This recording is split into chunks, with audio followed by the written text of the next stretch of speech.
What's happening today? We have got the losers finals and then the grand finals. So it's going to be a shorter stream here today, but you know, should be some intense Call of Duty Mobile. Yesterday we had a really good time watching all of the games, and the games were pretty outstanding. We saw a major upset that a lot of us weren't expecting from the Tribe versus Mayhem matchup, and Mayhem ended up just dominating. Like it was such a good time. So really looking forward to the grand finals here today, whether that be an LG versus Tribe or an LG versus Mayhem. Either way, we're about to watch at least one rematch. So that's about to be a good time. Kind of late with starting things here today, so I hope y'all bear with me here as I get set up for the day. Once again, thank you all so much for tuning in, getting my pop-out chat ready to go, and unmuting the stream. And we are good to go. Welcome everybody. Take a few stairs, and these guys are climbing for sure. You know, it's interesting. Road to Redemption, again, this was number 2, so they're trying to redeem themselves from here, but this team is still flying. Yeah, best reactor ever. Thank you, man. Thank you. Like they're doing, you know, anything that yeah, once again, I appreciate y'all tuning in. Sorry for us being a little bit late here, but with that being said, we haven't missed any of the action. We basically just missed the countdown and then a little bit of the pre-show, which seems to be... Wait, what? Some anime thing. Oh, what is this? In North America, with Team Devious eliminated, it's Mayhem, Tribe, and Luminosity who remain within arm's reach. That trophy's pretty sick. Again, that's the Snapdragon like logo. Title before setting their sights on the World Championship. Has been one of the more interesting teams to watch this weekend. We talk about the super team kind of conundrum, and Blur was the odd man left out, so he made his own team, and now they hit the ground running, and they are one of the most impressive squads this weekend. And when it comes to that's facts. This team, like what you already that's facts. It was down to the last. There's a Snapdragon ad. I don't know. It was pretty sick. Whatever. This team, we already saw how well Cartels. I no complaints. Yesterday, being that top fragger in that Hardpoint, being yeah, Cartels was on fire yesterday. If you guys watched the stream. I think that if Mayhem end up messing around and winning this whole thing, that man went crazy throughout the entire event. MVP for this tournament. He has been unbelievable. In fact, I think you can kind of share that sentiment with the entire SMG line. They have been all over the map, and they've looked incredibly good. The other big surprise here for Team Mayhem is how solid they've been in the search and destroy, and it is coming from players like Blur, but also Kings. He has been unbelievable with the sniper rifle all weekend. All right, bear with me. I'm going to go quiet for just a second here as we get the rest of the stuff set up that I didn't get to set up earlier because I was late. What I hit about this squad is Jesus saves. I mean, this guy has been such a vocal leader. He gets on stage, and his attitude, he's calm. And that's super important for these guys coming to LAN. And then he always has these, like, Ted Lasso type speeches to amp up his team, you know? I love to hear that. I love that show, by the way. Great taste in TV shows. But like what you mentioned, it is something that we don't really get to see in the numbers and the stats, is how greatly composed the team is. Apparently the Twitch quality is better, so we might have to swap over to Twitch after this. I'm gonna see if the boys can send me a link while we set up. And that gives confidence to the rest who am I rooting for? Who may be a little bit new to give I've got to root for Team Mayhem just because that would be the best story. But honestly, I'm cool with any of the teams winning today. Repping our teams. Thank you, Tom. I know we just heard from the Kings yesterday when you secured your spot at the From World the who? Championship, but now it's time to take to competition once more. So I had to speak to you again ahead of the matches. I'm going to start all the way over on the opposite end, stretch my arm as long as I can to Solo. Tell me, how did you and Tribe end up spending your evening prepping for today and the matches to come? We were actually going to go out, and then we were like, no way we're leaving after a 3-0. So we just ended up going to the hotel, VODing a little bit. Going over our strats and how we're going to prepare for the next match, and just going over our setups. I think it was really useful. I'm looking forward to the match. What about you, Jesus Saves? Any strategy that was being planned, or were you taking more of a restful moment? We did have a little bit of rest. We went for dinner, and then after I'd imagine everybody voted. Did a little bit of a talked about how we're going to approach today, and then same thing for the morning. We did do a little bit more talking, discussing what we're going to be doing, and yeah, pretty prepared and looking forward to the matches. And one of y'all will be facing off against Envy and the rest of Luminosity. That's why you got to be over here on the left side, the cool side, waiting. Look at their finger sleeves. Bro, Jesus with the hand warmers. That's what he's messing around with. Just had a good night's rest, to, you know, see these two go up against each other and see who comes out on top. Would you like to share with us any expectations for their matchup? You can pretend that they're not listening right now, even though there's a mic going out everywhere. Honestly, I mean, these guys just have to play to their best of their abilities and just, you know, the best one's going to win at the end of the day. Facts. Real quick, just words from you and you before the matchup on behalf of your team. Well, I would just say I think we're going to be going in pretty confident as well. And it'll just be fun. We're just going to look forward to have fun. That's it. No more words. It's time to let the game speak. Just here to have fun, Let guys. the games speak for themselves. Thanks for joining me on the stage. Back to the desk. Anyway, so yeah, something y'all might not know about pro players, they are obsessed with hand warmers. I found this out like the first year that we had competitive Call of Duty Mobile. So I guess the first year, stage 4, when I traveled with the NYSL Mayhem team back then. And everybody was obsessed with buying and using hand warmers. So I guess pro tip, if you want to become a professional COD Mobile player, use hand warmers. Yeah, these guys were way too nice. Well, we're not going to get the smack talk on the stage. Let me get the smack talk online. Follow us all over the internet. Just don't follow us home. And of course, we've got a Discord as well, where everybody's chopping it up, talking about this weekend. We're finding a North American champion this time around, so that's got to be a lot of chatter. When we see Team Mayhem up here, that's got to be a lot of chatter. So definitely a lot of fun. So let's just shift gears. Championship Monday, by the way. Ain't that something, boys? Luminosity Gaming in that. Yeah, hand warmers are like little chemical bags that, you know, once you start moving around and activating, they just heat up. They're just like little, yeah, bag pods that are warm. That's pretty much it. Let us put some words in his mouth a little bit, and it's something that definitely this team is great. They have the branding, the World Championship in their belt. They got 2 very valuable players coming in from last year. One really good player that just made a statement this time around, that would be Raballo. Yesterday, kind of had a difficult time, and now is the time to step it up. The thing is, there was not a single moment in the 3 maps they won yesterday that labeled dominance. That was something that we used word-wise all the time about Tribe Gaming in the past. But this different roster has not lived up to the same expectations from last year. And going into a repeat matchup versus Mayhem, I need to see something different from Tribe right off the get-go. You know, it's a little surprising because Tribe Gaming, they just have so many elements of cohesion because there's so many players that have played together before. So All right, we're almost done taking care of stuff. I'm hoping that we're done that word because I want to see them come together here in this by the time that this match starts. Team Mayhem stands in front of them, and Tribe comes with the legacy, but Mayhem comes with the momentum. Facts. Oh man, I love that. And this team is definitely snowballing into the right direction. As you can see that a lot of the players are individually stepping up, yes, but what the question was leading up into this playoffs was, can they have that team chemistry? 1 month was enough for them to provide that, and it's looking like they're a solid, different team as compared to what they had in the challenge. The biggest pinnacle of what we could label this Mayhem squad, I think that should be really scary. If your team going into stage 5, seeing how fast Mayhem improved in the course of a month has got to be terrifying. Moments in round 5 controls, they've also put together the last second decision making needed to get over the hurdle. So they are providing, I think, on every single front. And even though they find themselves in the lower bracket, they're still, I think, primed to possibly be a major contender for a championship today. Maps coming at you right about now, and Team Mayhem looking at Hardpoint, so Arsenal is going to be the first place that we play. Hacienda, all right, needed, boys, let's talk Arsenal right off the I think bat. we're good. Arsenal, definitely a tricky map just because of how huge this is. We did talk about Tribe and how they're really good when it comes to those really big maps, especially like Takeoff, but we saw yesterday. All right, I'm going full screen for a second because I'm about to open up Discord. Apparently the Twitch quality is a little bit better. I'm assuming because YouTube has a low bit rate. So what we're going to do is just swap over. And hopefully the viewing experience isn't too bad. We'll keep the YouTube stream up just in case we need it. But here's Twitch. Look at that.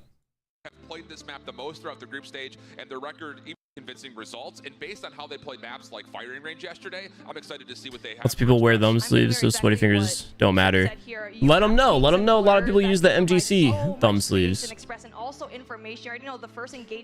Not for me, it's not about like sweaty hands, because I actually don't have sweaty hands. Look at that. I'm a alpha male. No, my fingers don't sweat, but for me it's just that friction, that inconsistency that you have without finger sleeves. So this is what like pro players use, are finger sleeves, and they just give you imagine like a mouse pad for a mouse. That it just gives you that consistency that you need. That's like the best comparison. Is it's like having a mouse pad for your fingers. I still think that generally speaking, You're the best viewing experience, Noah. Stop, man. Don't make me boost. All right, Tribe versus Mayhem to start that off. That's crazy. The first series is going to be Tribe versus Mayhem in losers. Like, this is about to be a good day, because after Tribe versus Mayhem, it's either LG versus Tribe or LG versus Mayhem. Like, this is a good day for competitive COD. If you didn't watch the first day, like, you're still about to get some great games in. Yeah, this looks way better. It's just the bit rate is faster, so I'm assuming during the gameplay it's about to look way more clear. Shout out to Bobby and Little B for letting us know. I think the thing though is, even in that matchup versus LG, it was a really good game of Arsenal Hardpoint. It really just came down to a couple of things here and there. I mean, a 250 to 203 scoreline. All right, I think everything's set for my stream here today, so we should be good. All right, they're hopping in. Here we go. Championship Monday. Like, all right, boys, Championship Monday. Let's get it. As the battle for the power positions here in P1, you definitely want to get a hold of that window. We've seen already how Mayhem was able to control it early on. So last time Tribe versus Mayhem had this matchup, or maybe it was Tribe versus Devious, actually. Yeah, it was versus Devious. Tribe is really good at P2. Mayhem, they've been looking strong in Hardpoint. Obviously 3-0ing Tribe yesterday. We'll see how they can compete on P2 here on Arsenal, because Tribe just has looked unstoppable every time they've played that. Shout out NBA 2K24. Get a hold of this window side, which we already said that was going to be a very important point of contention, and doesn't matter, as able to take care of business. Yeah, the SMG line for Team Mayhem respawn just has been. I'm curious how Raph does here in the beginning. I know he was oh wait, that's a Twitch ad. Oh my god, that's a Twitch ad. I thought it was an event ad, which is why I was confused. I was like, these seem like odd ads. Another split spawn situation. You've got King spawning behind this play as Tribe is trying to get themselves set up, but the gunfights don't quite come through. Shout out Twitch. Oh, hold on. Mayhem has definitely changed up their gameplay, because yesterday they preferred to have that robot side spawn. That's going to be on your right side. Mayhem, on the other hand. All right, this is again the hard point that I said Tribe is really good at. So I'm curious if they just cause a gap in the score immediately. Yeah, really well done here for Mayhem from all fronts. They hit at the same time, but still rooting for Mayhem purely because of Jesus Saves. Start from Jazz as he gets to an early Predator missile, also on 8 kills. He was slow to start. Yeah, man's kind of the GOAT. Here today. Tribe Gaming looking good for this scrap time as Team Mayhem already sent members over towards New. Space is looking great.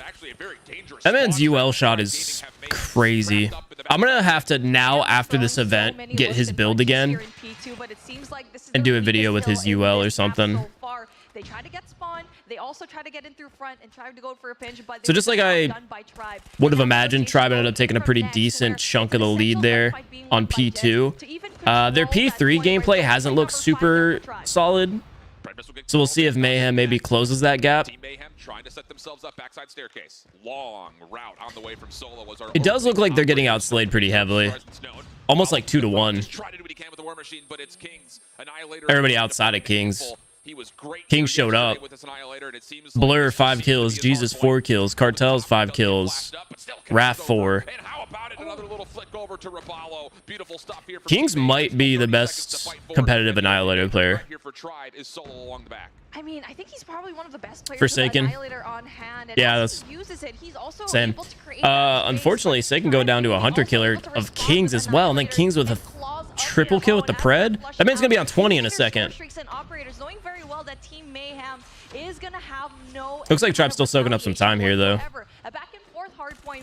Oh, I know. I hated his build last time. I'm hoping he changed it. Kings has 21. Jesus Christ. Nobody else is even close to 10. Red missile called in by Solo. Tribe looking to open up some space early here on our guns. Hardpoint. Little play out of Cartels as the Purifier will be in hand, and he makes it absolutely. I think if Cartels heats up, as long as Kings keeps the momentum going, they might look scary. He does at least allow an opportunity for Mayhem to sustain some pressure over the top of the Hardpoint. Mayhem spending. I know Jesus' mental is super strong, so him starting off with 4 kills isn't going to affect him going into a game 2. Jesus saves will actually shut him down.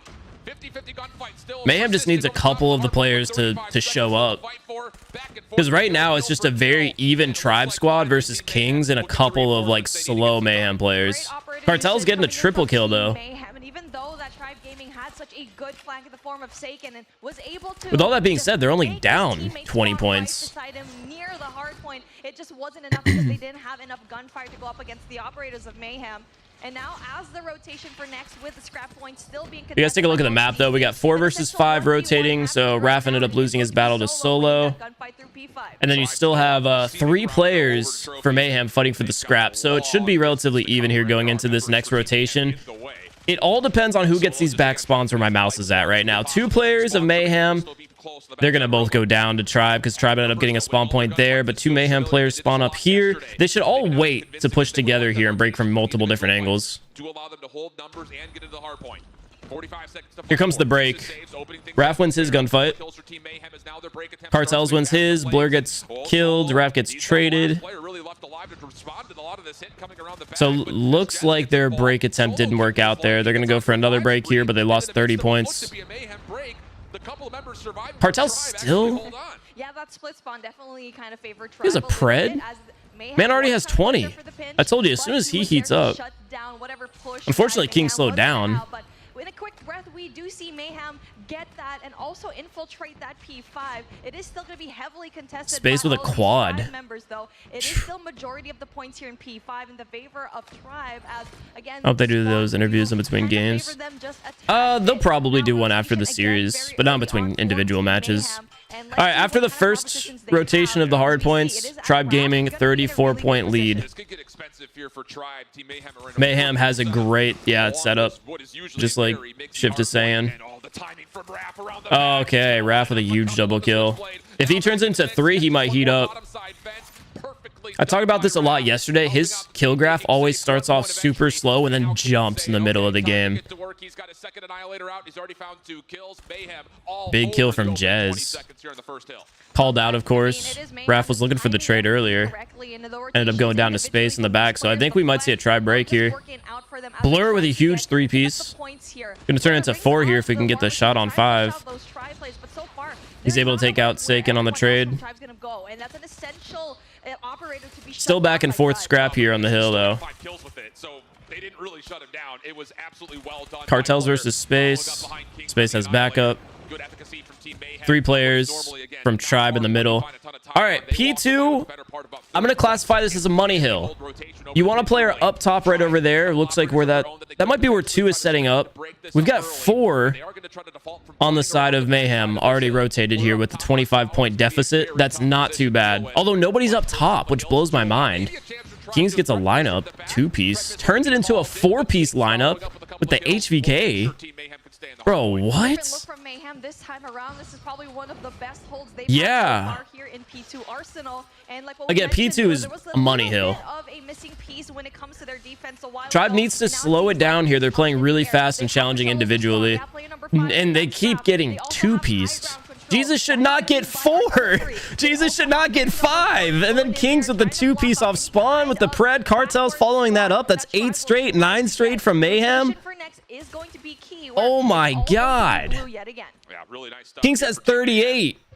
They were getting so outslayed. Blur on the rotation as well, fighting for the spawn control. If Space loses this fight, that's going to be tragic for Tribe. Blur wins the fight. Raph with the vent kill as well, calling the imposter. Dude, what? They turned this around. And because Cartels gets on in, he's saying, where's Tribe? How do we get here? They got Preds on deck, dude. Hardpoint will open, and Team Mayhem will go P1 to P2. Cartels is insane. Check his device. Bro's got 40. But he does create enough space for Tribe to just be. Their King's got 40. Cartel's got 33. Now, at the moment, Tribe still trying to scramble, trying to get their rhythm. They're back such a here. deadly As duo. one more The entire clinch, team right now is just letting up the feed. It is straight yellow in the feed. That's 5 straight again. 6 straight again. This has been Maybe a 7. display. What looked to be Tribe There's Gaming 7 and 8. showing essentially 9 a straight battle with before Tribe. Space once again gets one random one before they start to bleed again. Cartels, Kings, Jesus, Blur. 4 dead for Tribe again. Extremely difficult. I mean, everybody's carrying a streak or an operator right Oh now. my god, and they've got so much yellow. They all have operators. Half of them have streaks. I think this might be GG's. Oh god. And now it is going to They be got Blur trying to 9 or figure out 10 that straight, and that fully information turned the that match everyone around. Then they else just started finds that outslaying like crazy. Kings at 50. That is going to be vital. For at the moment though, Tribe is still winning the majority of the gunfights, even though Nope. Mayhem's quite Sorry, Beef clearly Mommy, you've not been erasing looking Mayhem at the into feed. sky. It is Jesus about Christ, that's 4 straight again. 5. Saken gets a random one on Cartel. They're just not getting any trades right now. Not a single trade has come through. Finally 3 dead on the side of Mayhem. Tribe showing a little bit of life. Cartels gets a kill on Space, instantly traded. But dude, they've got such a deficit to come back from. That was insane. That's like 6 dead. 7? 7 straight? 8 straight from Tribe? I think Mayhem right now is just... Well, there's 7 or 8. I think Mayhem is just going to regroup and rotate and set up for this next one. They need to stay together. Look at how split they are, though. 4 is just going to be a sitting duck and end up getting beamed here. Unless you win your individual gunfight now that their 4 disappeared. You might get caught timing here, waiting for 5 at the window. Will define how they will finally control this last hill. Cartels on 38 kills. Kings has gotten to the 50 bomb. It's not impossible for them to come back. Definitely stressful. Tribe another 3 straight, 4 straight. Cartel's just kind of hanging out, waiting for his team to respawn. Going for another, gets immediately traded. That was Kings, actually. Cartel's down now as well. 3 dead again. If they get a full hold, they won't be able to win on this objective. Jesus comes through with a huge triple, though. 4. 5. Team captain again with another full wipe. That's GG's. They can't come back from that. That's going to be it. They got too many ops, and they've got the spawn trap. Dude, Jesus with the clutch back-to-back 5 pieces. That's insane. Wow, what a comeback coming in from Jesus. Noah's a Cartel's fanboy. Bro, he's nuts. Easy for Tribe to pick up the points, especially with that early setup there. Kings and Cartels are I feel like they're a duo, man. They turned that around mid-game. That Sparrow for that solid defense to shut down this game.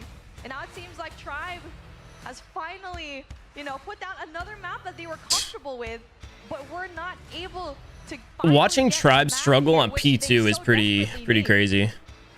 Wow. I mean, it's just one of those games again that just feels like because they've just been so dominant against other teams on P2. And it was. You had some success there. We had some success here. We've got the opportunity. And some what shift? I just want to see the quality difference. Yeah, it's set of hills. It's very back and forth, and it was. You had some success there. We had some success here. We've got the we had some what shift? So it looks like Twitch is ahead. It just has those like annoying ads. Yeah, this right here, Jesus with a 5-piece. That was when the game was pretty even. Obviously, Kings had like 4 in between that as well. 2 on the bottom, 2 on the top. That was so good. I mean, the little adjustment. But that man just comes out of nowhere and gets a full team wipe is insane. All right, let's go, boys.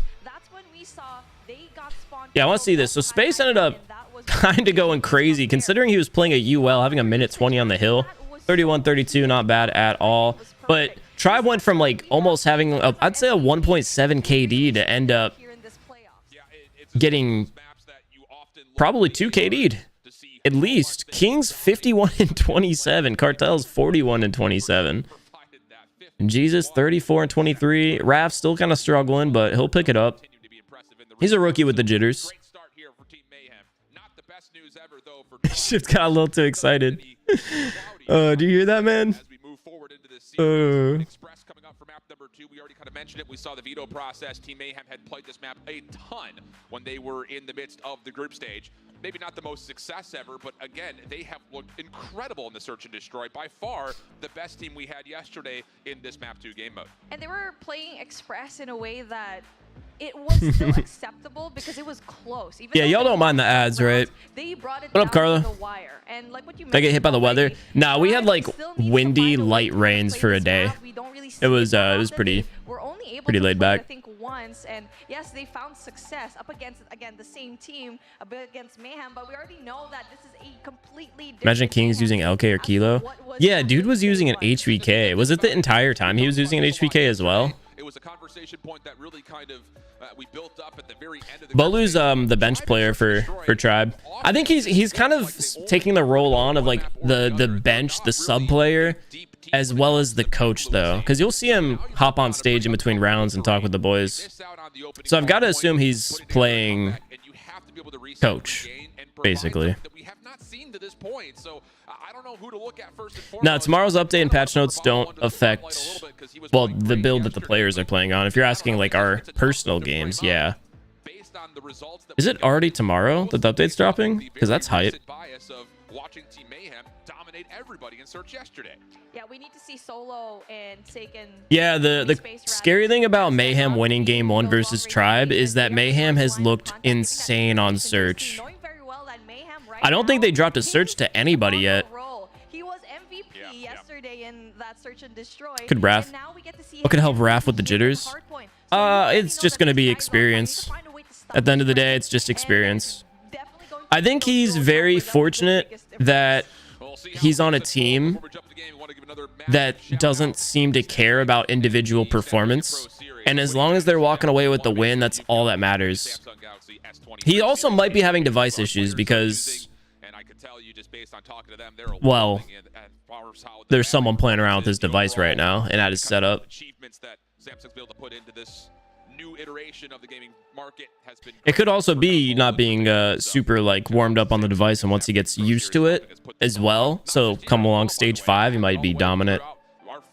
It seemed like the crew was messing around with his device though. Yeah, he's giving the camera a thumbs up, or production thumbs up. Not just that, when it comes to the performance, definitely. So I've got to assume something might have been up with him. Will work and be basically your best friend in this entire tournament, and we've seen already all throughout the weekend. Everything is. I've seen that face from space way too often over the years. Because everything just worked out. Poor guy. Just on the player side of things, obviously it was really fast, but yesterday we also got to see. Yeah, we got 3 days until the Battle Pass updates to the new season. So I'm assuming we get the patch notes soon, and then we'll get the buffs and nerfs. Mayhem seem to be like they're in a really good spot at the flawless run. They're into that hard. I feel like Tribe wins control, but Mayhem wins S&D. Yo, Noah's one allowed to drop a nuke on these tournaments? I really don't know. I think it's technically a DQ. I've seen it happen in certain tournaments before, so I think it depends tournament to tournament. But I think it might be a DQ. And actually no presence here for Tribe, and look at the quick rotation from Team They don't see any nades come over the top, so they know the hit's coming over towards locker side. Express S&D. I have not watched any comp Express S&D since Black Ops 2. And Tribe Gaming have not been able to find a way to get onto site yet. They're gonna be stuck just a tad bit. Okay, Tribe is yellow now. Keep that in mind. Smoked out. He didn't see that player cross right there. I think the scary part about Team Mayhem on S&D is Kings and Blur, dude. It's essentially for Mayhem to try and go in for that rotation early on while the bomb's down. It's pretty impressive that Tribe was able to cleanly get that plant off and also get off the site. Here comes the retake attempt. I was going to say because of the sniping power, but with that being said, the B site here on Express or A site, whichever one it is very close range orientated.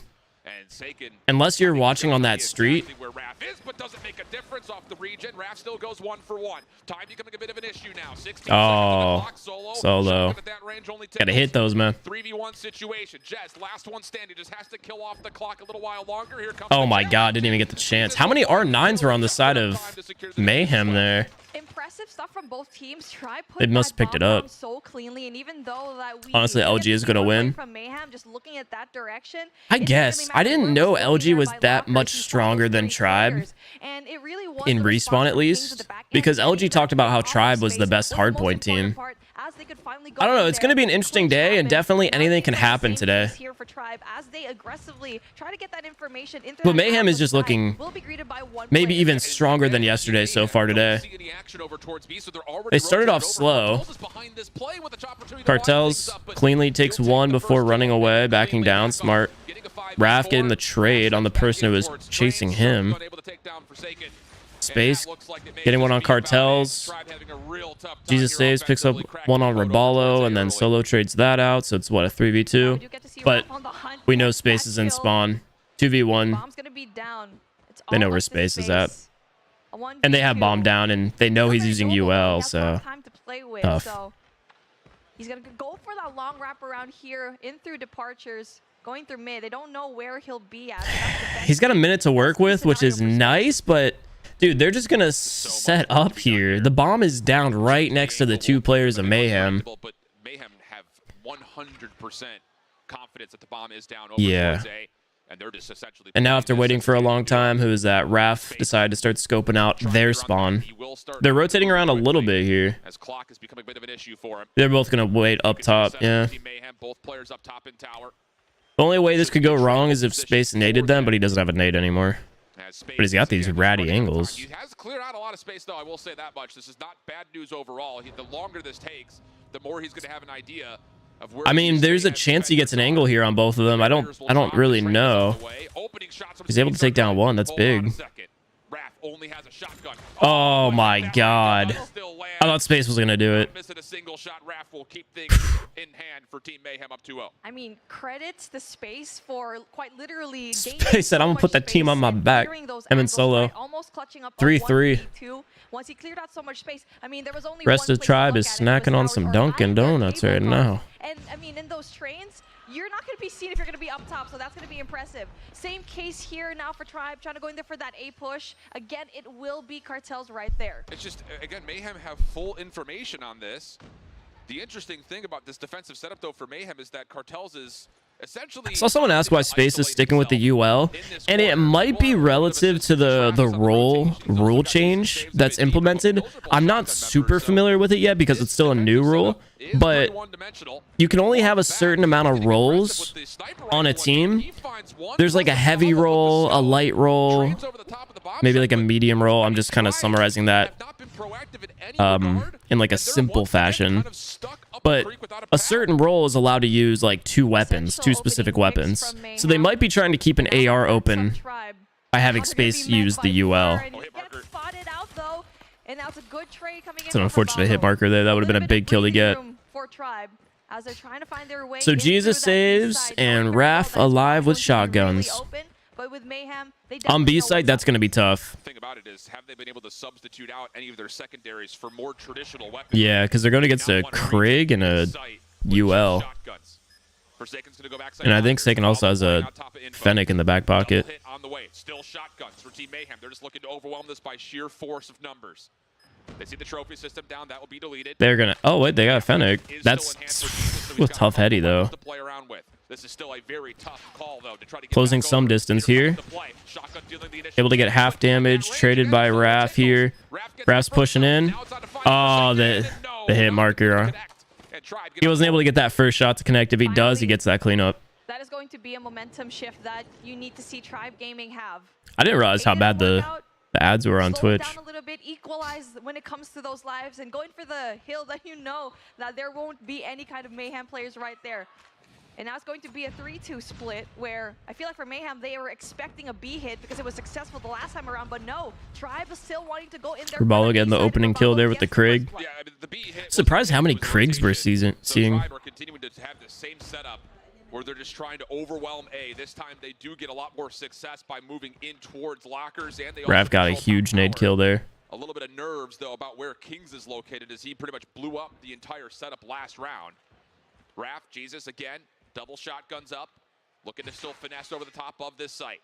Here comes the hit from Tribe, though, stacked up in the box. Smoke will Solo is in one-shot territory.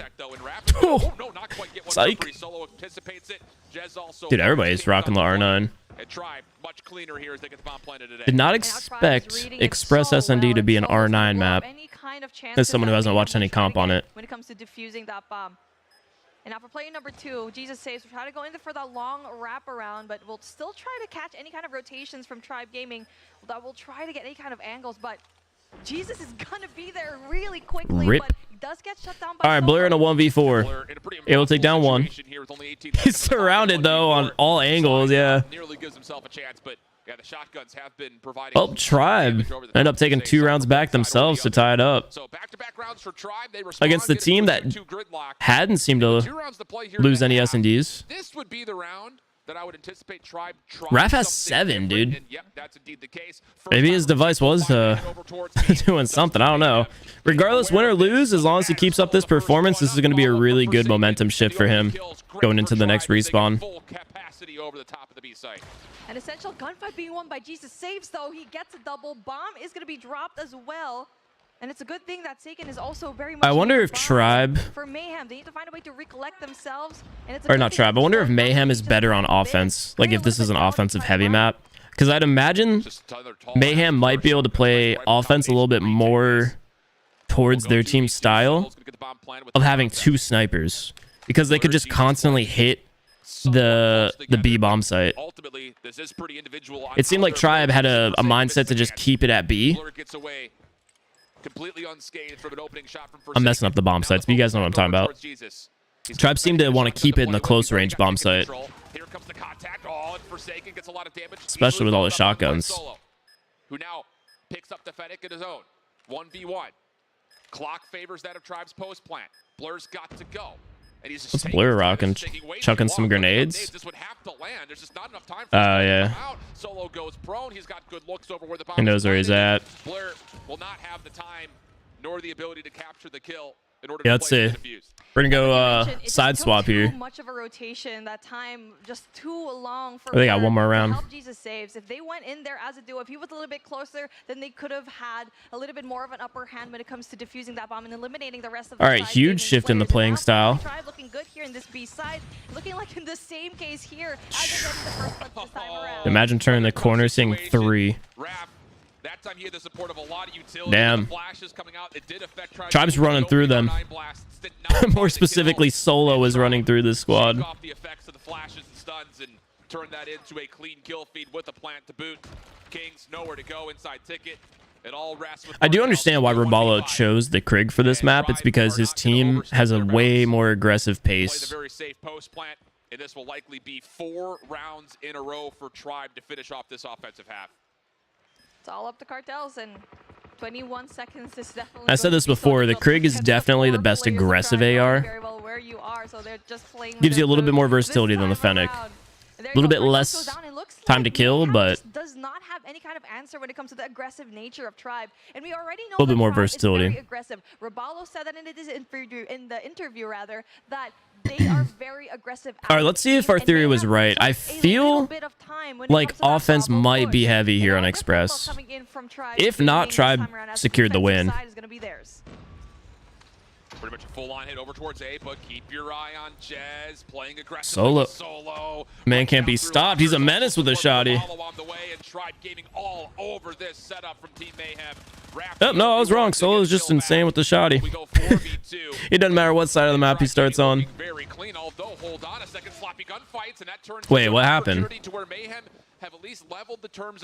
They did until Solo came out. Like, sniper rifle in hand. Playing topside train. He's gonna have to flick down low. Forsaken, both down low. And oh boy, Blur very well may catch timing here. Saken's trying to bounce Damn. over. What a shot from Blur. Now to the 1v1. He doesn't have bomb though. It's still down. This would be critical for Team Mayhem. I wonder if he's assuming he's going against a shoddy. Sees the bomb down right in front of Checkers. But Blur with a ton of time is just going to try to wait things out and see if he can surprise Seiken from a different angle. I love that nade from Blur. That diversion that's basically put their sides. They were looking into the bottom side of the map. Finally got a pick through tower. Brought it down to a 1v1. He has a lot of time now. 40 seconds left, but needs to be a little bit quicker at this time around, clearing out so many angles. Oh my God, I would have choked that shot. Converts the 1v2. That's a huge round. He needed that. Down 2-5. And a little bit of life. Yeah, 2-5 or 3-4. That's a big round. Solo having 14 kills to his name, creating so much. You gotta stop Solo, dude. On the other side of things, we also have Raph having 10. Yeah, hold the nades a little bit longer. Let's see if Jesus is gonna get timing. That man cannot be stopped with the shotgun right now. Denies the flash from Jesus Saves, who cannot quite work. 3 players just getting ready to be R9 in the face. Red, but stays safe. Support. Oh, good nades coming out. They all have Fenix, it looks like. That Rap's using R9 as well. Meanwhile, opposite side of the map. We're able to take down Space. That should force Tribe Gaming's defense to move, but Jez tries to get proactive with Seiken watching over the top of him. Just trade. Find another trade-away kill, and that makes life a little 3v3 easier here for Tribe, as they've gotten also time for Rabalo to rotate over towards the B site. He makes first. Rabalo needed that kill because they got the bomb rotated over there. Who's number 1? Kings? Yeah, he's dead now. I was about to say his life is extremely valuable for this round. If he could have stayed alive, I could have secured the round easily. 2v2 needing to retake is definitely stressful, especially with cartels in this position. Traded again. 1v1. Blur once again. Blur would have to assume that Forsaken has that Fennec and shotgun. He's not going to know he has a sniper. But he's going for the wraparound perfect as long as he doesn't sprint. Oh my God, dude. If that was online, Blur is a dead man. Oh my God. If that was anything but land, Blur is dead. I say that because it's so much more difficult to hear on land. And also that's slowing down. Like, you have to crank your headsets all the way to max volume and you still can't hear as well as like half volume at home. It's going to be in a very much precarious shot because it is going to be overwhelmed by Tribe Gaming. Hacks might be a little bit quieter, but still, dude, that's tough. Jesus, huge 2-piece coming to life. Saving Raph as well. And just like that, you got a 4v2. Solo spotted. Seiken gets another one as well. 2v2. Raph with a trade. Solo's going to be going for the trade on Raph. He might not catch him rotating. Yeah, and then Blur's overwatching him. Seems like that 1v2 definitely shifted the momentum. Both of these teams, though, I mean, we did get to see that it went from 2-4 to 5-4. There on that B side, but quickly had members to back them up, knowing very well that Tribe had so. Again, I don't know if it's just the side and offense being the stronger side or what. Will definitely be important for Raph to get a pick. Oh, but Tribe have kind of held back just a touch, but Raph still forces the play. Doesn't work out. Rabalo playing backside monitors is able to take down a huge 2-piece for Rabalo. Be here initially for Tribe Gaming. 3v2 scenario. Kings is a little stuck trying to get his way out of danger, and he will be able to survive. But the problem here is the bomb is down. I wonder if Kings knows Jez is close. Own that information and get to work setting themselves up. If not, he's going to get blasted by the Fennec. Now Mayhem need to find a way to, again, get that space. Knowing very well the numbers are going to be in their advantage. See y'all talking about the Echo in the chat. It's a good shotgun, but it just does not have the time to kill that's needed to be in comp. The thing about the R9 is its time to kill is so quick at such a long range, especially compared to the Echo. The Echo is good, like point blank, but the second you need to commit to a 2-tap, that's where it really drops off. Elcar now out for Kings. It looks like Elcar. Oh, spotted. Oh, Blur. Oh my God, Blur with the 2-piece. Dude, that would have been nuts. He hit markers. Kings pushed with the Elcar, I'm assuming. Yep.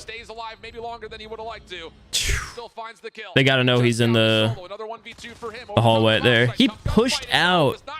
What a insane play. What an insane play. Kings was playing his life really well, and even though that he was spotted by Jez, yeah, the thing about about the R9 is it's a 2-tap weapon, right? But it doesn't need to 2-tap in the majority of its ranges. So you get to shoot 2 bullets super quick in a situation where it only takes 1. So that's why it's been coming out so often in comp. It's so deadly. So like right there, you 2-tap, but that's just a 1-shot kill. Like they just insta-die. Solo's gonna have 20, dude. Man's got 18 right now. Raph and Solo are just kind of competing with the R9s, having their way with the map. Bomb's going down with cartels here. Rabala might be dead. Yep, trade. Saken with the double. Does he get traded? He does. Raph versus Solo. Let's see it, man. Solo's too good, bro. Oh, wait. Space is bye-bye. Shotgun versus a sniper right here. Oh, he's going for the nade. Yep.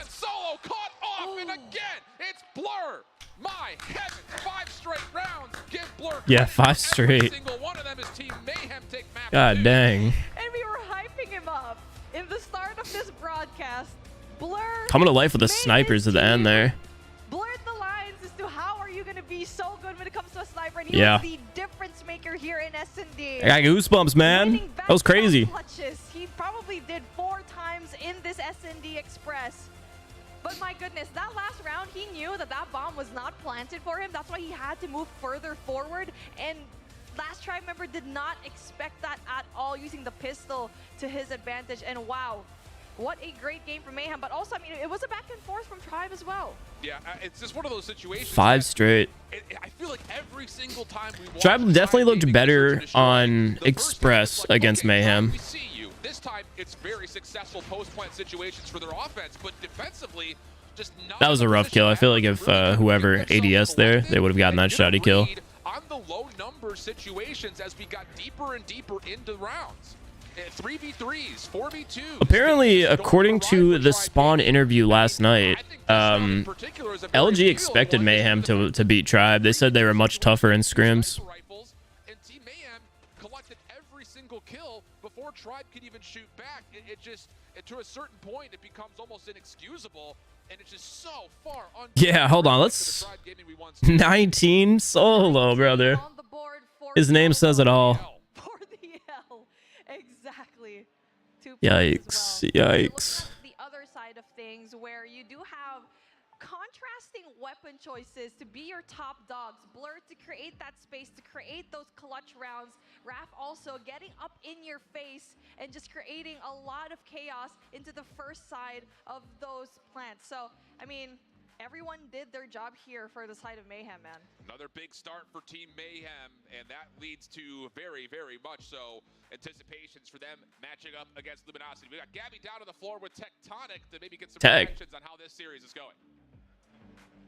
Thank you. That's right, Tectonic. We haven't gotten to speak to you directly very much, as you have taken a different approach to this LAN. Can you tell me a bit about the experience watching from the VIP booth as opposed to being on the stage? I'd say watch it is a completely different feeling. I've always played. This is going to be, as I see it on Twitter today. Beck does such good interviews. For regionals that I'm setting out. But, you know, as long as the guys do their thing, I'm cool with being on the bench. And I know that we've spoken to a few of your teammates about it, and you were vocal on Twitter as well about the decision-making in the roster coming into this event. What has that been like when kind of regrouping with Hippo and the squad between matches and taking that different perspective from a competitive standpoint?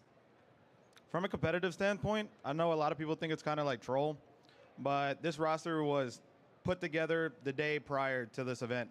We were practicing in the back. They looked like they were performing really well, and I was like, guys, just stick with this roster.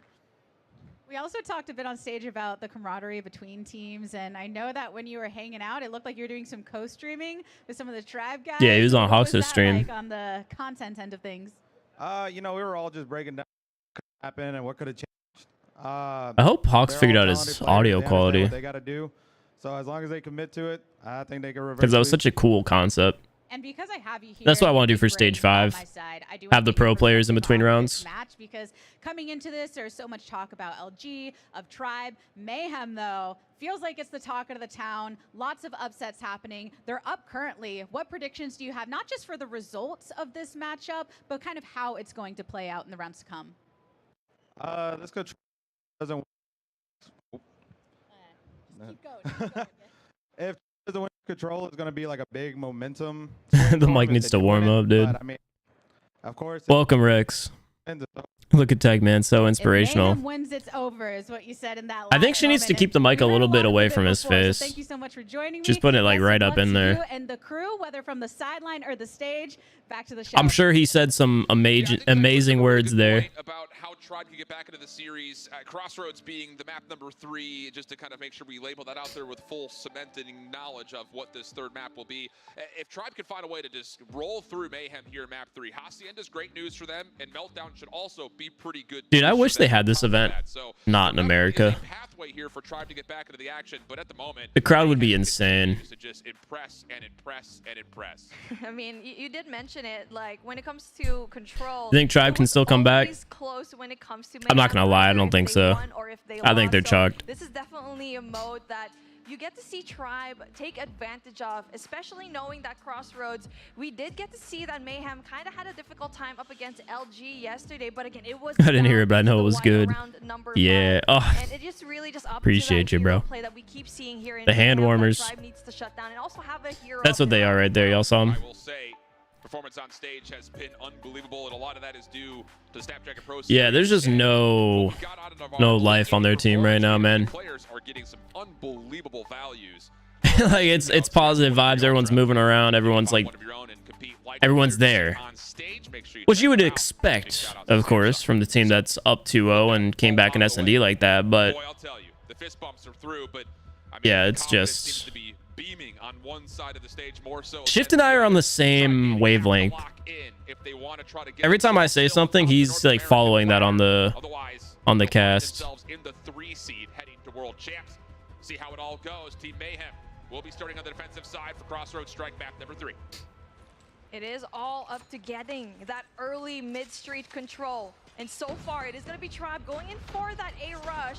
They do get to win some of the gunfight, but pressure being held here by Raph. But they Who's that we just watched? Very much aware that Tribe is going to be there on that A side. They're not going to be going in there with those early takes, yes, but they need to find a way to get fire room. Well, the clock will stop again if you're in the venue, not familiar with how control works. Both teams start with 30 lives and a minute 30 on the clock. Offense's objective, try to capture both of these zones. Every tick will get locked if they can complete the segment, and then if they can get the whole zone, an extra 60 seconds gets added to the clock. Very regularly, especially on this map, the defense holds a ton of favor just due to how Mayhem did previously lose Crossroads control against LG. It was very, very close with that being said, and the deciding round was only because Band ended up getting a 5-piece to win a round. So we'll see. They're looking pretty strong here. They've already got the spawn trap going against Tribe. Possibility to go in there for that B control once that A does not happen. Oh, jeez. Yeah, they got the spawn trap heavy right now. And Tribe only has 30 seconds now to get one objective. I think this was a great defensive round.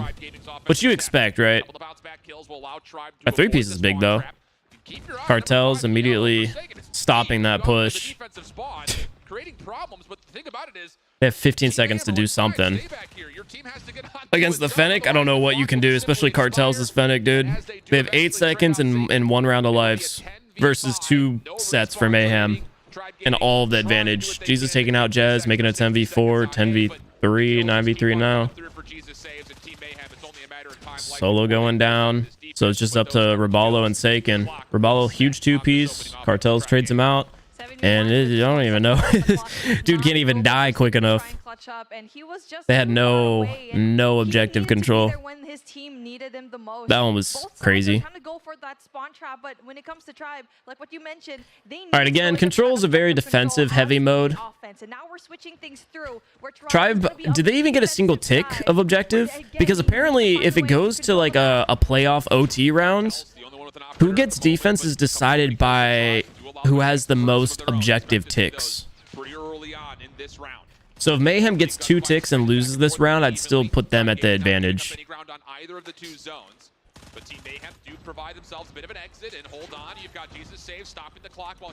We expect Tribe to win this round, by the way. The life First tick of progress going to get locked at B, and Jesus saves. Does not really Life advantage isn't looking too hot. For as long as humanly possible, and he's done well to ice the lane. How about this for Jesus saves? Gotta use the Fennec. I gotta use the Fennec soon, dude.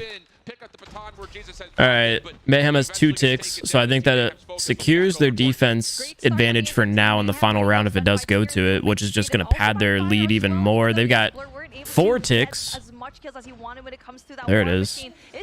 And they've got their ops out. They're frying a spawn trap against the defensive team while putting pressure on the objective and dwindling their lives. It is going to be Tribe getting the best of them, just depleting that progress here in that A side. I mean, a little bit. You've got a lot of operators that are ready for Team Mayhem, and they're also enjoying a yeah, and they've got Jesus on A. Progress as Jesus saves continues to just individually went ahead and capped that. The top of the B zone, 11v4, and at a certain point, I'm sure most players and people at home yeah, it's what is going on with Tribe? It's game. They get blown out of this round 2. Pause. 8v1 situation, and so it looks like we're gonna have a Mayhem versus LG, unless Tribe can piece together the greatest comeback here. And they didn't even have to go in for the spawn trap. Because not only do they need to come back and win every single round of control and then the rest of the series, but they also need to start by winning 2 offenses on control. The claw going down to Jez, and he shot it off the start. Kings, of course, with the Annihilator. Sparrow for Jesus saves on the other, and Tribe Gaming just don't have an exit to get out of spawn.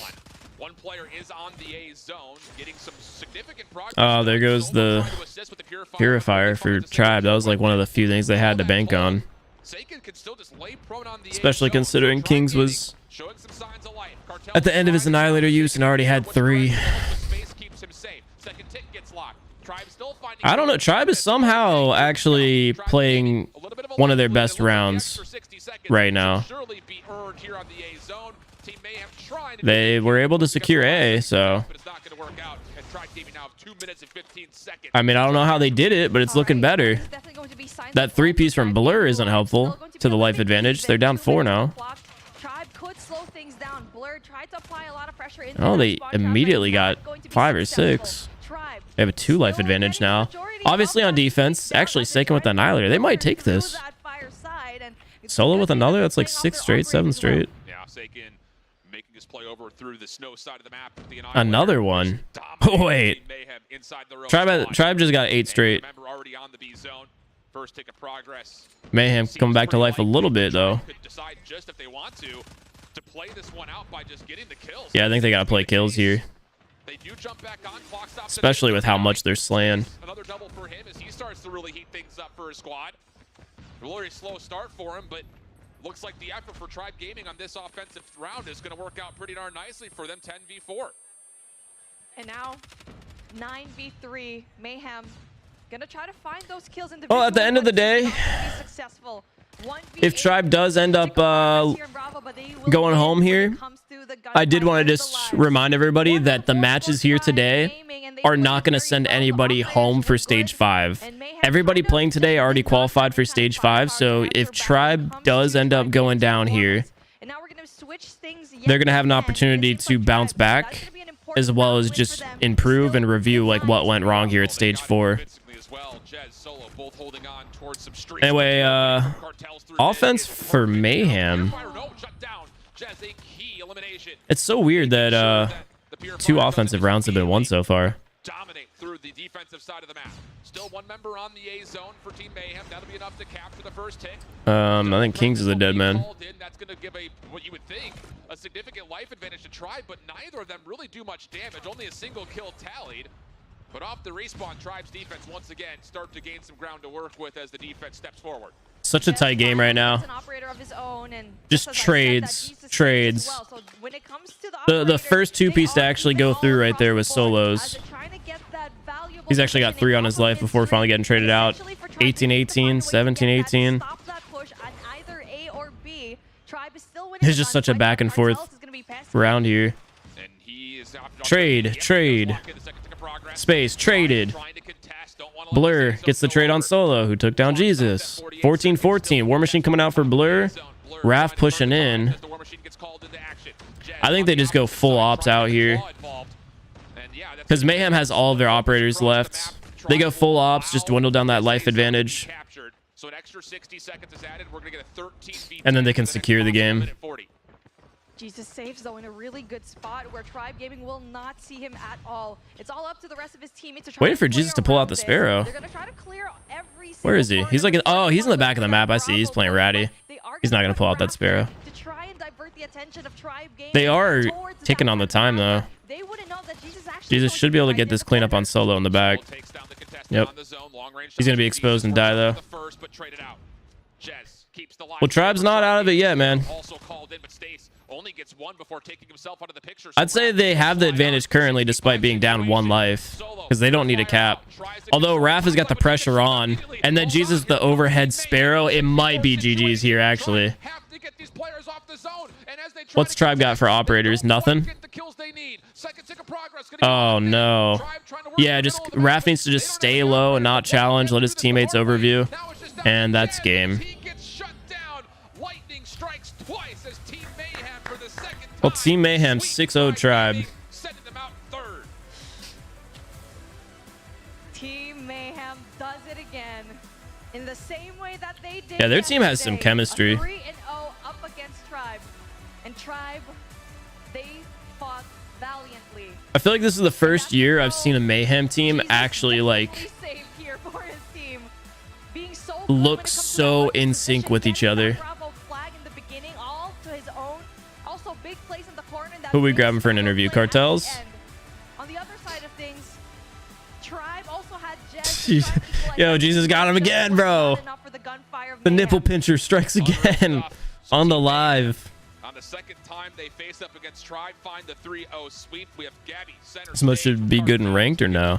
I don't think it would work well with ranked, with just like random lobbies. What a performance from Mayhem once again, though. My watch is telling me to stand up. Tribe, same result as prior. Come on, cameraman. Major differences between the first face-off in this bracket compared to the second? Not really. We just played our game. We kind of expected the outcome, and it happened. You sound short so and sweet chill for somebody that's been playing on LAN for the first time in their professional career. Yeah, the rookie. What has that been like? I don't know. I wasn't really nervous. I don't know, man. It's all right. I'm always been chill, so this is really nothing. Not gonna lie. Ain't no sweat off your back, huh? This ain't nothing, bro. All right, before I grabbed you, though, Jesus Saves came up. So our MVP, our MVP. How often are y'all And they got the nipples. hyping each other up to get prepared for competition? A lot. We've been doing mid-game. That's why I said their team looks like their chemistry is insane. Fold under pressure or nothing like that. I do want to ask you a bit about the game. Marking a milestone, debuted at a LAN tournament. Previously, Tribe has been described as this aggressive team. Y'all have definitely found a way to kind of suffocate them, but a very different style from what we see from. So we got the grand finals coming up. LG versus Mayhem, best of 7. Go your way, and you will have that rematch. What are your thoughts when having to switch gears between two very different teams in the way they play? I ain't gonna lie. I love his answers. Down for LG. Yeah, we had a match Tribe's pacing because our team is a slower team, but it worked. So if it works, right? Well, any last words on behalf of your team before going into that grand final? Not really. Not really. We got this. Saving it all for when you're on the stage playing. The job's not done yet, so gotta wait. No exit interview until after the job's done, right? Well, thanks for joining me on the stage. Best of luck in the match. Interviewees are so good at like making interviewers look good. Hear from Cartels. I mean, again, these guys just have swag. I've worked with I've had like one of those style interviews before in between like rounds of an event. As your friend on your team that you want, not gonna lie. My goodness, this guy is Dude. just no sweat on my back. We're gonna move on to the next game. Anyway, yeah, the way they like will bounce off of your answers. Look at all the Resident Evil merch. Hold up, what? What is that? Oh, I gotta message Vig, be like, yo, give me one of them boxes. Yeah, they were definitely on a tear, man. I mean, when it comes to the performance, it was just unbelievable. 3-0 again, up against Tribe, and definitely a team that is not to be slept with. A lot of people thought that they were that #1 seed here for NA, but it looks like they need to find some way back into the playing field and just to try to make some mid-round adjustments later on.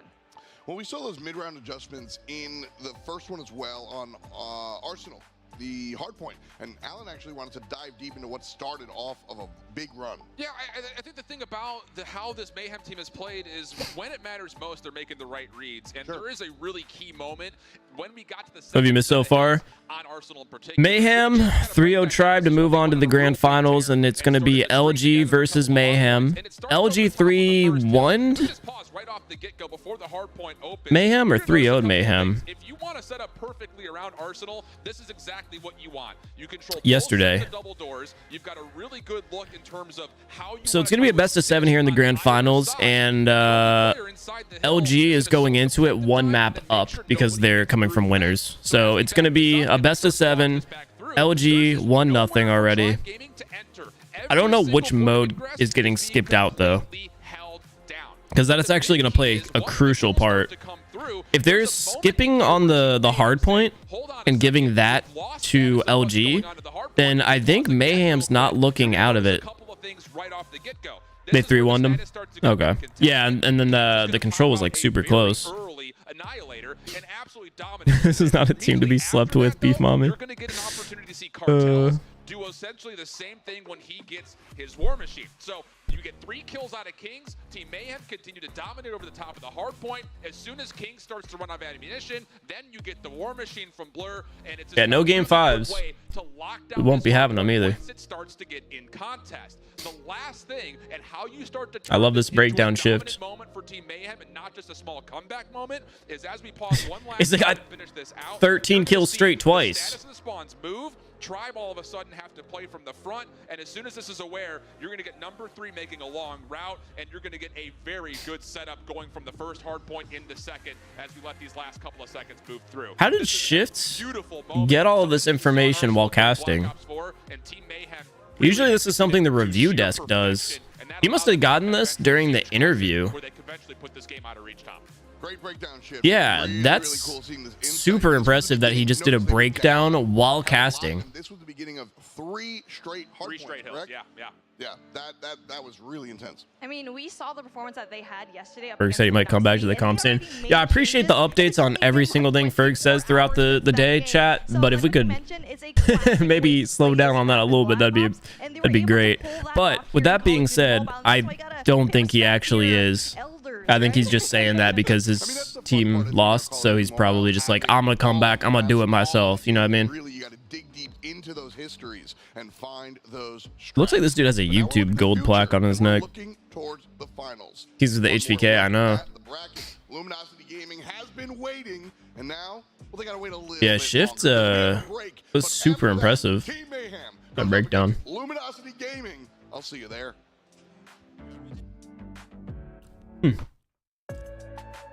All right, boys. Ferg is sitting down right now. Hell yeah. That's what's up, man. The Snapdragon Pro Series powered by Samsung Galaxy is brought to you by Snapdragon Elite Gaming. Samsung Galaxy S23. I don't want Twitch ads and regular ads as well. Until we get to the second time. We're still gonna get them though. Bro really said, fine, I'll do it myself. I really did just go to YouTube to watch the ads over there instead. What am I doing with my life? I'm gonna watch them either way. What am I drinking? This is the same drink that I was sipping on yesterday. I usually drink like half of these if I pull them out. It's a Ghost Energy. I'm drinking the sour green apple flavor. I press that button every time because it looks like camera. Ghost Energy, sour green apple.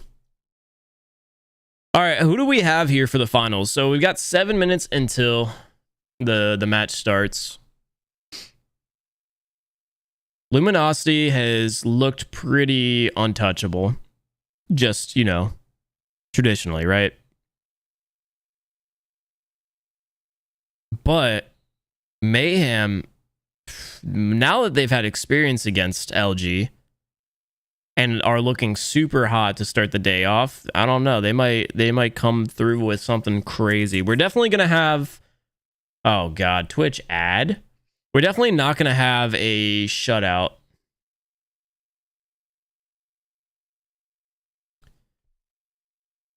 But I'm curious what you guys think the count's gonna be. Snapdragon really got money. They just built my football stadium. Now they're sponsoring Stage 4. Yeah, a lot of, I mean, every gaming device uses the Snapdragon. I don't know a single like gaming mobile device that doesn't have a Snapdragon in it, so makes sense. Like they make like the best hardware for mobile devices.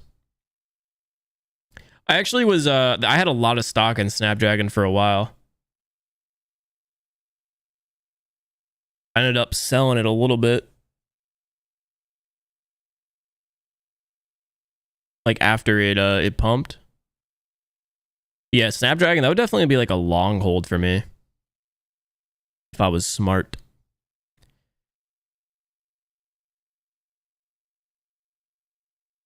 I don't think Mayhem's going to win against LG, but I bet they give them a good fight.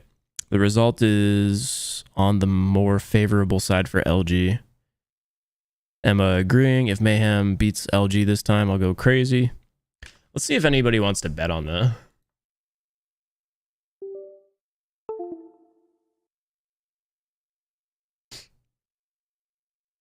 Ducky wants to hang in a call for a bit.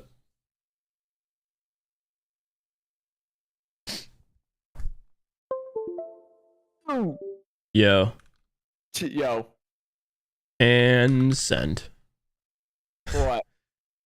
Just had a just had a quick send a quick message here. Who do you think's gonna win? Yeah, I think it's hard to go against LG. I'm curious what mode LG is going to be going into this best of 7 already, like having won, because it's a best of 7 with a 1 map advantage. Yeah. Because they're coming from the winners. So I'm just curious what mode it is that they're going to be given. If it's a hard point, honestly, like I feel like that one they could have lost anyway. So Mayhem could have lost anyway. So I feel like if it's hard point, they're probably happy with that, knowing that they're the stronger S&D team, and it might immediately start like 1-1. So I really don't know, to be honest. Yeah, dude, all these have just been so hard because there hasn't been a lot of back and forth. Like it's just 3-0, 3-0, 3-0, 3-1, 3-0, 3-0. Like it's been a lot. The only 3-1 was LG versus Mayhem, or no. I think Tribe and Devious, right? Devious won a match, or no? Yeah. Chat. They got one. Wait, did Mayhem 3-0 Tribe yesterday too? Yeah. God, dang. Yeah, this year they're coming out swinging. So that's tough. It's like you beat the former champs 6 maps to 0. Like, the thing is, that's also not the former champs.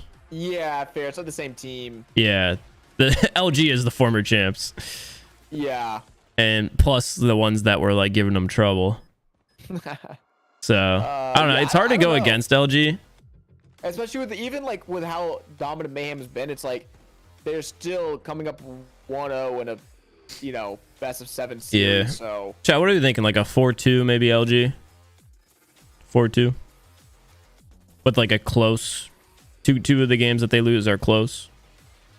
I think that sounds about right. 4-2.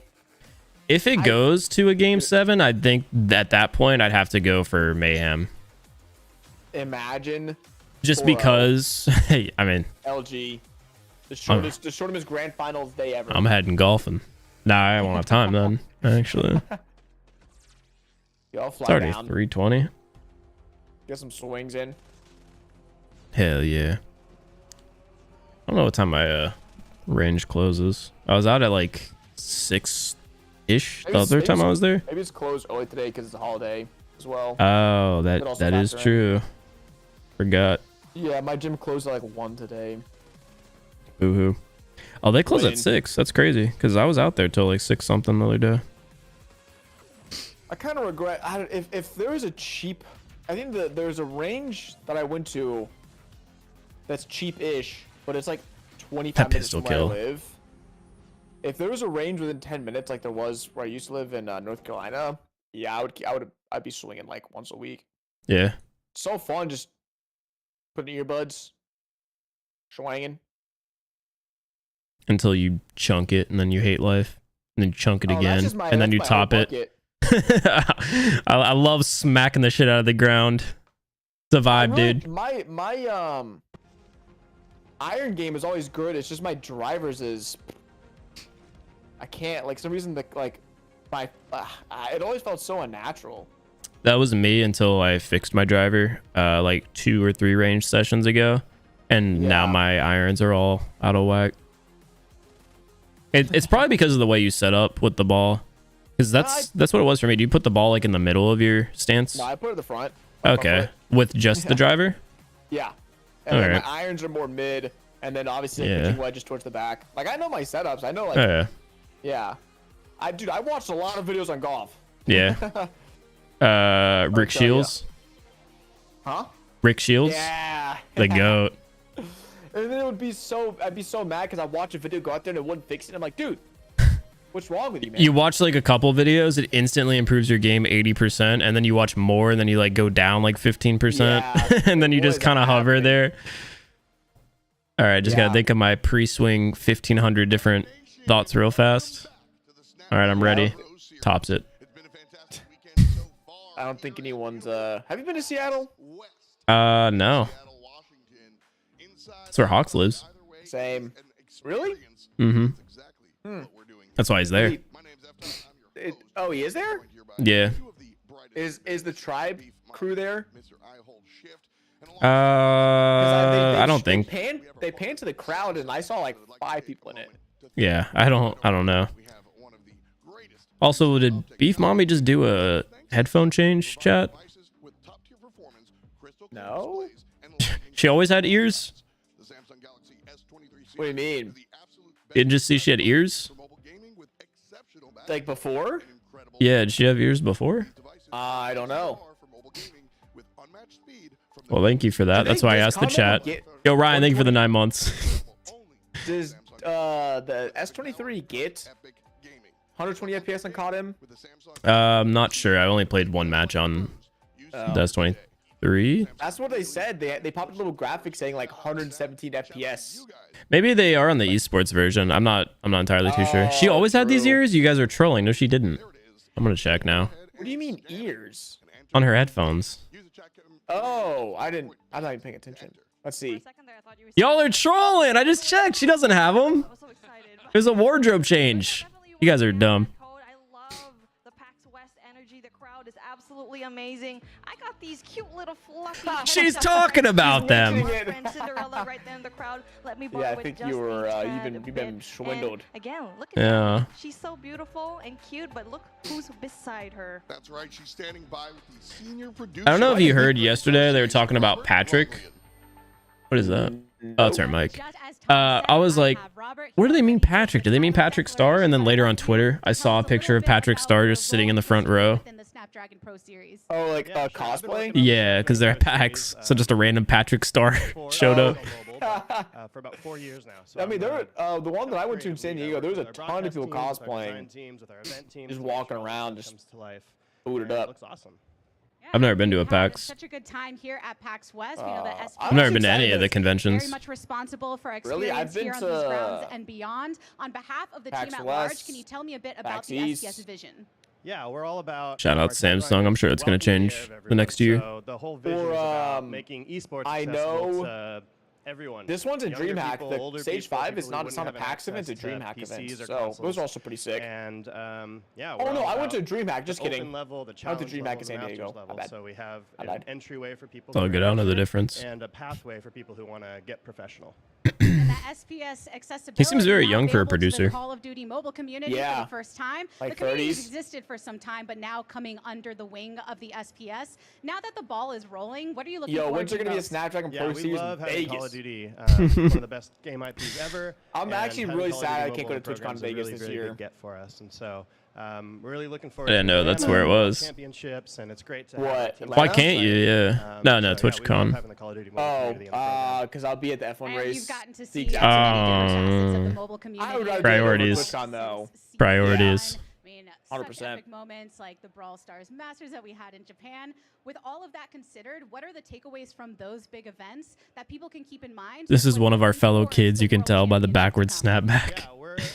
Yeah, we learned a lot in Japan about how to put on a really This is one of amazing our event hip and for cool both the players and the gamers. fans, and how to make Wait, what do you got? What do y'all have against people who wear their hats forward, chat? something new and celebrates the game in a new way. I used to wear my hat like exclusively backwards. Now I wear it almost Same. exclusively forwards. Exactly the same. The community is very much looking Y'all forward get to there it. once you hit a certain maturity level. Yeah. Once you Yeah, absolutely. We're Peak really and then glad to fall meet you off. guys in the SPS family. That's when you swap. Hope that you guys can join us on site in Atlanta or online and watch the broadcast. All right, remember his name, Robert. Atlanta. Yeah, pronounce each letter. Atlanta. So excited about the Call of Duty Gotta tell him how to say Atlanta right. That's how you know he's not from Atlanta. Atlanta? Let's take a look. There's no T in Atlanta. It's a D. Atlanta. Coming from a true Atlantean. Yeah, you just kind of. He slurred it, bro. Atlanta. Jeez. Wait, so why is Tech not playing again? He just said like they're bossing, so they don't need to worry. He didn't. So in their scrims, they felt like their pacing of their playstyle was very slow, and Tech plays like a slow AR role. Marshy's like a hyper aggressive SMG, so they wanted to just kind of quickly fix that. So they threw Marshy in. They look good, so they decided to sit it out. Yeah. He's gonna play stage 5, which obviously is gonna give him time to work on that pacing problem that they have and see like what the problem actually is. But just for now, makes sense to just throw in Marshy and just fix it immediately. I mean, they're doing pretty good with it. Yeah. So. Oh yeah, DreamHack Atlanta. Wahoo! See y'all talking about it. Cheap. It's like $100 for a 3-day pass. Hey, I'm not gonna have to worry about that though. Yeah. I know you aren't either, Mr. Watch Party. See y'all talking about FPS. Yeah, we'll see you there. I know we I'll will. be there regardless. I don't think I'm watch partying anything. You never know. Those boxes in the background, I'm trying to get Vague to buy me one. That's right. What boxes? If you didn't just see him, go back to the dude, the host, and then they're like in the background. They're like mystery boxes at the event, and they have like a hat, a shirt, a hoodie. Oh man, we saw that. We saw that, man. Oh no. Who was Cartel's his interview had me cracking. He's like, Yeah. He's like anything else he said? No, not really. No, I'm good. Bro, who's dressed in the maid outfit? It's at PAX, brother. That's fair. Yeah. Where's the smoke? Where's like the just? Yeah, hold on. What? We don't have anything. Dude, the coach is so drippy. Yeah, I love Yesterday Hippo. was sick. I don't know if you saw him at stage 5 last year. He had the blue suit as well. Oh really? Yeah. I saw him. I just didn't really know who he was. Rising from the lower bracket I didn't know he was the coach. for the rematch. Is Vague feel better today? Devastation in their wake. I don't know, but he better go buy me that mystery box regardless. God, she can go deep with that. That's impressive. The crowd's looking better. Oh, dude, it's like, well, it's because you have a lot of like just general. Yeah, I see the maid outfit, dude. Yeah, you just have a lot of PAX watchers being like, oh, I'll stop by this. For an Yeah, hour. I mean it's the grand finals. Like Yeah, I like but Call of like Duty. COD Let's see what this is, and they see him play on mobile. They're like, wait, why do they look so good? Or like at the COD leagues, people were like, nah, I'm just gonna watch console. Oh, yeah, they did it at the same time. That was the mistake. Yeah, Should have done it like in between matches. Yeah. Let's head back to the desk to set us up. I don't know. Mayhem's. They've got some good team chemistry. What boxes? What boxes? You can only see it to the right. Yeah, like the stack of logos. Yeah. But they got a station there. Inside, there's like a figurine of Ghost or something. I don't know. Okay.